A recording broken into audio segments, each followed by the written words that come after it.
Instagram पर एक आम शाम थी।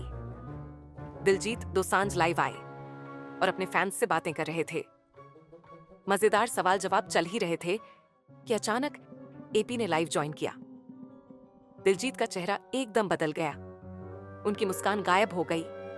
बिना कुछ कहे उन्होंने तुरंत एपी को ब्लॉक कर दिया और लाइव बंद कर दिया। ये खबर सोशल मीडिया पर आग की तरह फैल गया। लेकिन दिलजीत ने एपी को ब्लॉक क्यों किया, ये अभी भी एक रहस्य है। कुछ साल पहले की बात थी। दिलजीत दोसांझ अपने गांव गए थे। वहां उन्होंने कुछ ऐसा देखा कि गांव के सारे मर्द एक ही दिशा में हाथ हिला रहे थे, जैसे किसी काली शक्ति के वश में हों। वहीं दूसरी तरफ महिलाएं घरों के अंदर बैठकर रो रही थीं। दिलजीत ने अपनी दादी से पूछा, ये सब क्या हो रहा है दादी? ये मर्द ऐसे क्यों झूम रहे हैं? दादी ने कहा, ये सब तब से हुआ जब से एपी ढिल्लों का गाना ब्राउन मुंडे यहाँ बजना शुरू हुआ है। एपी ढिल्लों के दादा का इल्यूमिनाटी और शैतान से गहरा रिश्ता था। उन्होंने अपनी आत्मा बेचकर ताकत हासिल की थी। अब एपी ने भी वही रास्ता चुना है। उसके गाने में काला जादू है। ये गाना सुनने वाले मर्द उसकी शक्ति के गुलाम बन जाते हैं।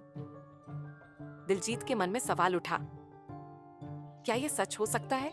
क्या एपी ढिल्लों ने अपनी आत्मा बेच दी है? इस रहस्य को सुलझाने के लिए दिलजीत भूमि बाबा के पास पहुंचे, जो इस क्षेत्र के जाने माने गुरु थे।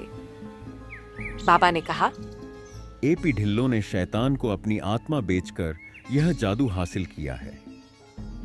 उसकी शक्ति को सिर्फ प्यार और त्याग से खत्म किया जा सकता है। बाबा ने दिलजीत को एक मंत्र दिया, दिल तैनू दे दित्ता। उन्होंने समझाया, तुझे एक ऐसा गाना बनाना होगा जो महिलाओं को भावुक कर दे। उनके आंसू ही एपी के जादू को खत्म कर सकते हैं। दिलजीत ने गाना दिल तैनू दे दित्ता बनाया और गांव में सुनाया। गाना सुनते ही महिलाएं रोने लगीं। उनके आंसुओं ने ब्राउन मुंडे के जादू को खत्म कर दिया। गांव के मर्द होश में आ गए। उसी समय एपी ढिल्लों एक खंडहर में शैतान की पूजा कर रहा था। जैसे ही महिलाओं के आंसुओं की शक्ति उस तक पहुंची, मुझे ये सब क्या हो रहा है? ये कहते ही उसकी शक्ति खत्म हो गई। शैतान ने उसका साथ छोड़ दिया और एपी बेहोश हो गया।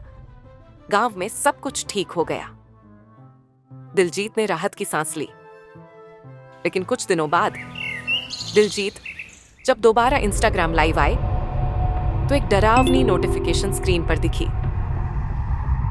ये कहानी अभी खत्म नहीं हुई। एपी, क्या सच में सब कुछ खत्म हो गया है या यह सिर्फ शुरुआत है?